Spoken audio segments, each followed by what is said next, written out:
Board के लिए बहुत इंपॉर्टेंट टॉपिक है। 3 नंबर का क्वेश्चन आता है इस टॉपिक से। ये है transport system in human beings. तो ट्रांसपोर्ट सिस्टम में आगे अंदर आएगा आपका सर्कुलेटरी सिस्टम। बेसिकली क्या है सर्कुलेटरी सिस्टम? देखो, हार्ट जो है हमारा ऑर्गन, वो ब्लड को ऑक्सीजनेट करता है। मींस कि डीऑक्सीजनेटेड ब्लड जिसमें कि कार्बन डाइऑक्साइड भी प्रेजेंट है, उसको ऑक्सीजनेट करके उसमें से कार्बन डाइऑक्साइड को हटाएगा। कैसे करता है? पूरा का पूरा मैकेनिज्म है कैसे ब्लड जो है हार्ट तक रिसीव होता है, हार्ट से लंग कैपिलरीज कैसे जाएगा, वहां से बॉडी पार्ट्स तक कैसे आता है, सब सारा कुछ इसी सिस्टम का पार्ट है। और इसका एक क्वेश्चन 3 मार्क्स का जो है हमेशा बोर्ड में पूछा जाता है। तो देखो, कंपोनेंट्स में तुम्हारे एक तो तुम्हारा सबसे मेन ऑर्गन जो होता है बेटा, वो है हार्ट, जो कि पंपिंग करता है। पंपिंग करने के बाद में ब्लड जो है, ब्लड हेल्प करता है in the transport of oxygen, nutrients, carbon dioxide and nitrogenous waste, जो कि हमारी पूरी बॉडी में फ्लो करते हैं। अब इसके में जो ब्लड वेसल्स है जिनके थ्रू ब्लड फ्लो करता है, वो है आर्टरी, वेन्स और कैपिलरी।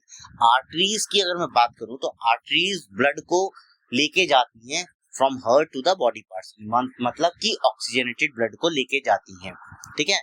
और कैपिलरीज जो है कि वो गैसेस का जो एक्सचेंज होता है कार्बन डाइऑक्साइड और ऑक्सीजन के बीच में between the blood and the cells, वो कैपिलरीज करवाती हैं। वीन्स की अगर मैं बात करूं, नसों की, तो they bring blood from the various organs to the heart. हमारे जो right side of the heart है, ये हमारे ब्लड जो कि ऑर्गन से आता है उसको रिसीव करता है। पूरा का पूरा मैकेनिज्म आगे की स्लाइड में हम लोग समझेंगे। तो ये 3 बेसिक ट्रांसपोर्टेशन की ब्लड वेसल्स थी। इसके बाद में अगर मैं बात करूं डबल सर्कुलेशन की, क्योंकि हमारी बॉडी में डबल सर्कुलेशन होता है। डबल सर्कुलेशन का मतलब ये है कि 2 अलग अलग पाथवे हैं जैसे जिससे कि ब्लड जो है फ्लो कर रहा है। ये डायग्राम्स इजीली समझ में आ जाएगा। इसका फायदा ये है कि it ensures efficient oxygenation of blood और उसी की डिस्ट्रीब्यूशन हमारी पूरी बॉडी में। देखो, हमारा जो ब्लड जहां पर पंप होगा उसमें वो ऑक्सीजन को जो है पूरी बॉडी तक पहुंचाता है, क्योंकि हीमोग्लोबिन की हेल्प से उसकी जो एफिनिटी होती है हीमोग्लोबिन के थ्रू, वो बहुत स्ट्रांग होती है, तो इजीली करा देता है। अब डबल सर्कुलेशन के 2 पार्ट्स हैं। एक तो है आपका, अगर मैं बात कर रहा हूं डबल सर्कुलेशन की, तो डबल सर्कुलेशन के 2 पार्ट्स हो गए। एक तो डबल सर्कुलेशन के हमारे 2 पार्ट्स हैं। सिस्टमिक, जो कि within from heart to lungs, heart to lungs मतलब बेसिकली हार्ट के अंदर होता है। और दूसरा है pulmonary. Pulmonary is related to lungs. तो जब ऑक्सीजनेशन लंग्स के अंदर होगा, जो लंग की कैपिलरीज हैं वो ब्लड को ऑक्सीजनेट करेंगे, दैट इज पल्मोनरी सर्कुलेशन। तो ये 2 सर्कुलेशन जो है एक साइकिल में होते हैं and it ensures the efficient system and distribution of blood throughout the body, oxygen throughout the body. Systemic circulation beta, it carries oxygenated blood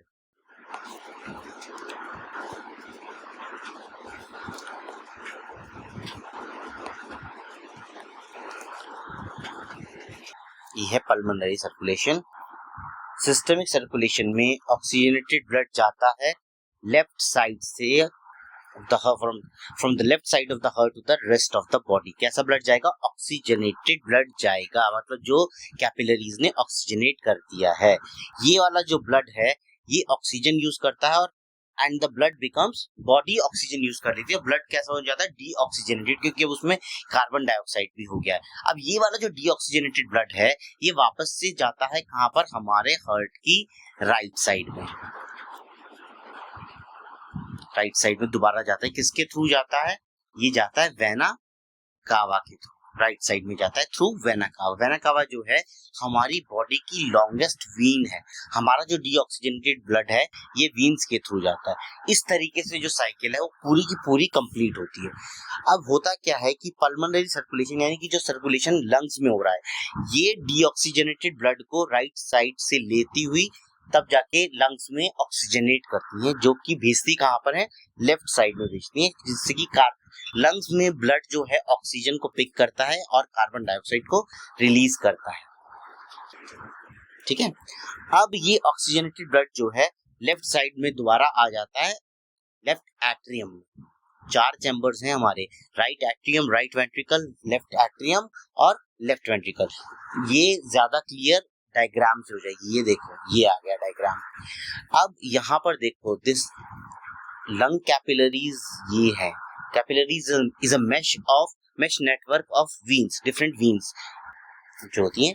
यहाँ से ऑक्सीजनेटेड ब्लड आएगा किसके थ्रू? पल्मोनरी वीन के थ्रू। वीन वैसे deoxygenated blood लेके जाती है, लेकिन पल्मोनरी वीन जो है ऑक्सीजनेटेड ब्लड को लेकर आती है। याद रखना, उल्टा हो जाता है। यहाँ से ये ब्लड लेफ्ट एट्रियम में आता है, लेफ्ट एट्रियम से ये लेफ्ट वेंट्रिकल में जाएगा। वेंट्रिकल में ऑक्सीजनेटेड ब्लड है, वेंट्रिकल से थ्रू ऑर्टा जो हमारे बॉडी की मेन आर्टरी, और इसको हम लोग बोलते हैं longest artery of our body, aorta, AORTA। वहां से ये जाता है बॉडी पार्ट्स तक। अब बॉडी ने जो ऑक्सीजन को यूज किया, उसमें से ऑक्सीजन कम हो गई, कार्बन डाइऑक्साइड भी है। अब ये वाला जो ब्लड है, ये वीन के थ्रू, लॉन्गेस्ट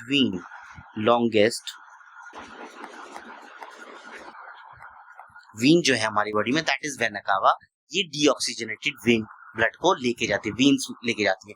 कहाँ लेके जाएगी? ये लेके जाएगी राइट एट्रियम में। अब राइट एट्रियम से ये वॉल्व्स के थ्रू जो है राइट वेंट्रिकल तक पहुंचेगी, और राइट वेंट्रिकल से ये ब्लड पहुंचेगा टुवर्ड्स लंग कैपिलरीज। लेकिन किसके थ्रू जाएगा? ये जाएगा पल्मोनरी आर्टरी के थ्रू। अब आर्टरी वैसे तो ऑक्सीजनेटेड ब्लड लेके जाती है, लेकिन पल्मोनरी आर्टरी डीऑक्सीजनेटेड लेके जाती है, उल्टे हो जाते हैं। याद रखना, वीन डीऑक्सीजनेटेड ब्लड किस से जाएगा? वीन से जाएगा और पल्मोनरी आर्टरी से जाएगा। और ऑक्सीजनेटेड किससे आएगा?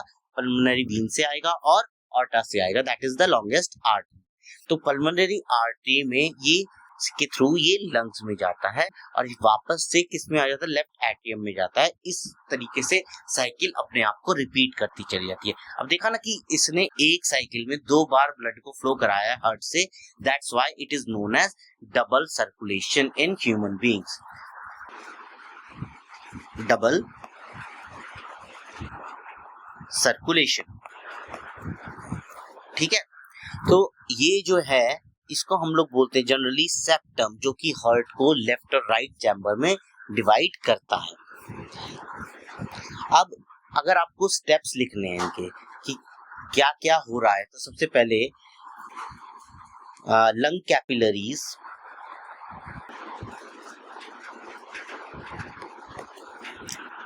सेंड ऑक्सीजनेटेड ब्लड थ्रू, किसके थ्रू जाएगी?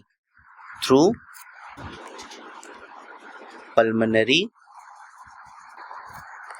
वेन इनटू लेफ्ट एट्रियम या एट्रिया। अब तुम्हें करना क्या क्या है, देखो, पल्मोनरी वेन को अंडरलाइन कर दो, ऑक्सीजनेटेड ब्लड को कर दो, और लेफ्ट एट्रियम। इसके बाद में दूसरा पॉइंट लिखोगे,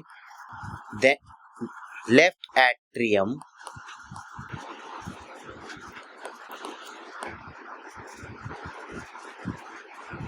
transfers that blood to left ventricle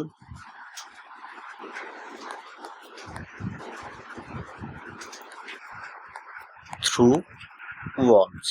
किस valves के थ्रू भेजता है? लेफ्ट एट्रियम भेजेगा blood to left ventricle. Now left ventricle क्या करेगा?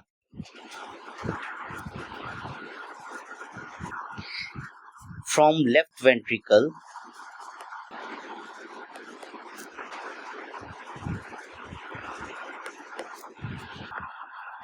it is sent to the body parts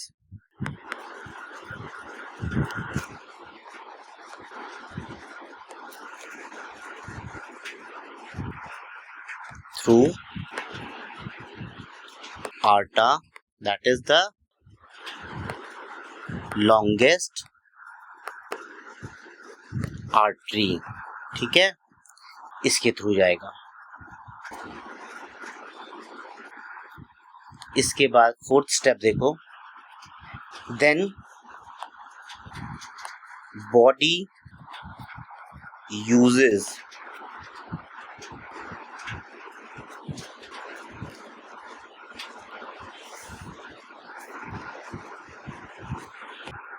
oxygen from the blood and the deoxygenated blood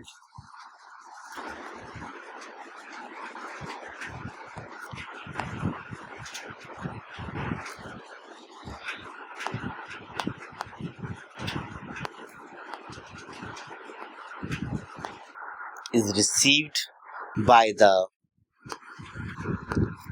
right atrium through vena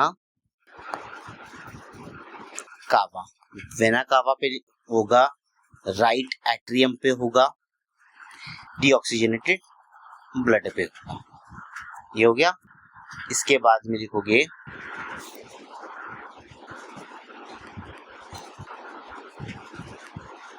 blood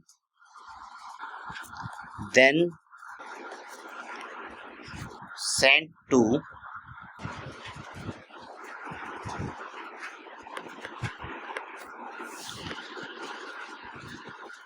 right ventricle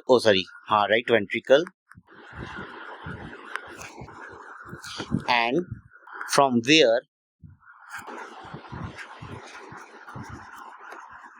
it is sent to the lung capillaries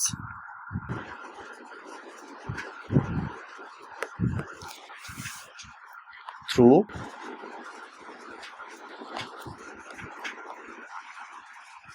pulmonary artery। ये underline कर दो, ठीक है। कहाँ से जा रहा है? From sent to right ventricle और वहां से पल्मोनरी आर्टरी के थ्रू जाएगा। इसके बाद तुम्हें एक छोटा सा काम करना है, जितना भी ब्लड जो है जिसके थ्रू गया है वो लिखना है। डीऑक्सीजनेटेड ब्लड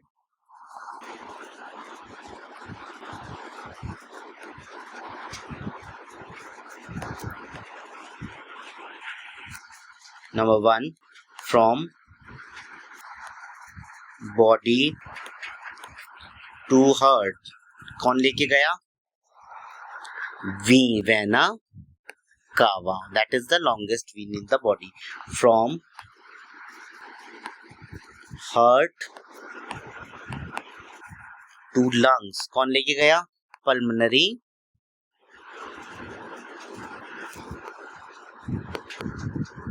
आर्टरी, ठीक है। इसके बाद ऑक्सीजनेटेड ब्लड पे आ जाओ।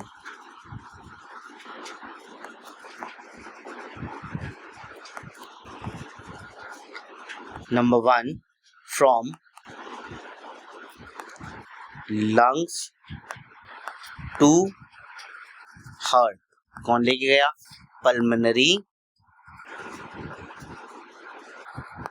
वीन, ठीक है। और हार्ट टू बॉडी आर्टरी। अब बेटा आर्टरी जो है ऑक्सीजनेटेड ब्लड को लेके जाती है, इसलिए उसमें प्रेशर भी हाई होता है, ठीक है। प्रेशर हाई होने की वजह से वो उस हाई प्रेशर को विथस्टैंड कर सके, इसलिए जो आर्टरी की वॉल्व्स होती हैं वो थिक होती हैं एज कंपेयर टू वीन्स। अब ये डबल सर्कुलेशन इंपॉर्टेंट क्यों है? देखो डबल सर्कुलेशन इंपॉर्टेंट इसलिए मैंने बता दिया, एक तो ऑक्सीजन की एफिशिएंट डिलीवरी के लिए, जिससे कि हम लोगों की एनर्जी प्रोडक्शन जो है इजीली हो पाए, हमारा ऑक्सीजनेटेड और डीऑक्सीजनेटेड ब्लड सेपरेट रहे। सेपरेट रहने का फायदा ये है कि इसमें मेटाबॉलिक रेट जो है थोड़ा हाई मेंटेन रह पाता है, और दूसरा ये इंश्योर करता है कि जो ब्लड सिस्टमिक सर्कुलेशन में आया है, यानी कि जो कि बॉडी से हार्ट के अंदर जो सर्कुलेशन हो रहा है, इट इज फुल्ली ऑक्सीजनेटेड, और उसकी वजह से this is maximising the amount of oxygen जो कि टिश्यूज तक पहुंचाए जाएंगे। और हायर प्रेशर रहता है सिस्टमिक सर्कुलेशन में, इसकी वजह से ब्लड जो है हर पार्ट, बॉडी पार्ट तक इजीली पहुंच पाता है। तो ये इंपॉर्टेंस थी डबल सर्कुलेशन की, ठीक है। इसके बाद ह्यूमन हार्ट 4 चैम्बर का है। जो अपर चैम्बर है those are known as auricles, atria, ventricles lower chamber को बोला जाता है, लेफ्ट और राइट। ऑर्टा ओरिजिनेट होता है कहाँ से? लेफ्ट वेंट्रिकल से, ठीक है। पल्मोनरी आर्टरी ओरिजिनेट होती है राइट वेंट्रिकल से। वेना कावा ओपन कहाँ पे जाके खुलता है? राइट ऑरिकल में, उसके थ्रू ब्लड रिसीव होता है या नहीं। पल्मोनरी वीन ओपन होती है लेफ्ट ऑरिकल में।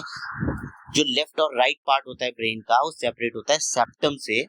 बाइकप्सिड और ट्राइकप्सिड वाल्व की अगर मैं बात करूं तो बाइकप्सिड वाल्व जो होते हैं they are present between the left side, left auricle और लेफ्ट वेंट्रिकल में, वेयरएज ट्राइकप्सिड वाल्व जो हैं these are present between the right side, right auricle और राइट वेंट्रिकल में।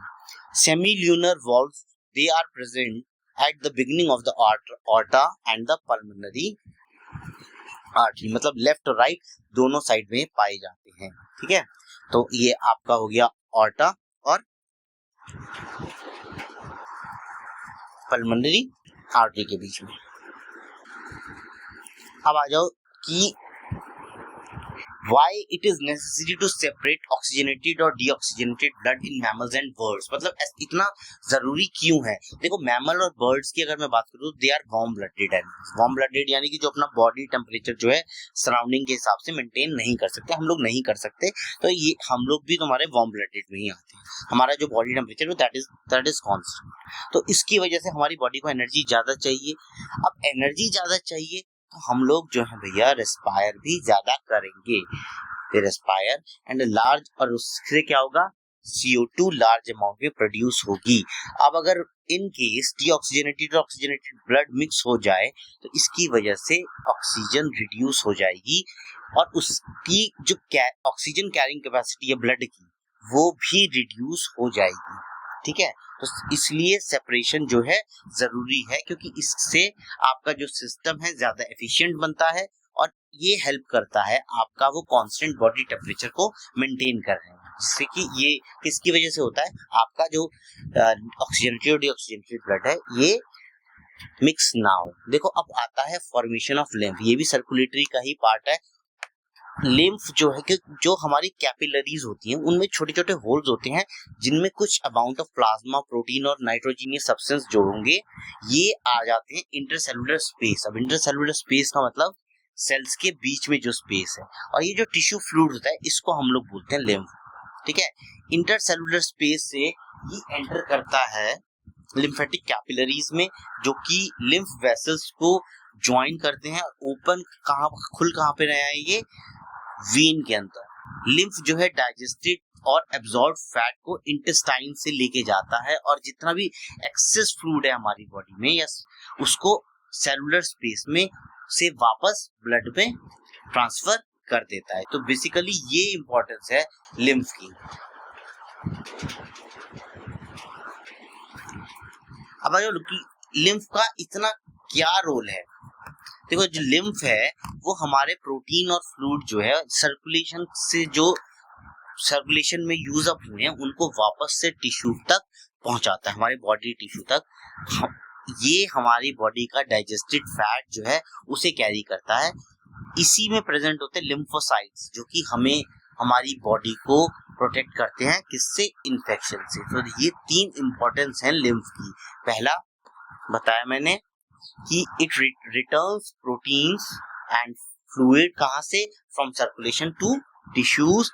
Also carries digested fat. Digested fat के बाद में तीसरा है lymphocyte, carries lymphocyte. Lymphocytes protect our body against infections, ठीक है। तो ये चीजें हैं। इसके बाद अब हम बात कर लेते हैं आर्टरीज, वीन्स और कैपिलरीज के बारे में। आर्टरीज का जो पहला पॉइंट हम लोग लिखेंगे वो लिखते हैं, ये लेके जाती हैं ऑक्सीजनेटेड ब्लड। ये कैसा लेके जाती है? ये लेके जाती है डीऑक्सीजनेटेड ब्लड। वेना कावा जो है बॉडी पार्ट से ब्लड डीऑक्सीजनेटेड ब्लड लेके जाएगी। कैपिलरीज किस क्या काम करती है? It is important for the exchange of gases. ठीक है, दूसरा इंपॉर्टेंट वो है कि आर्टरीज के अंदर कोई वॉल्व नहीं होते। अगर हम वॉल्व्स की बात करें तो they are carry no valve.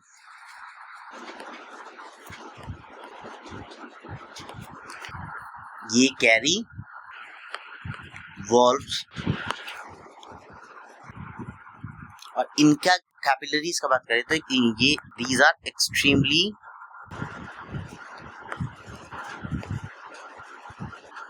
Narrow.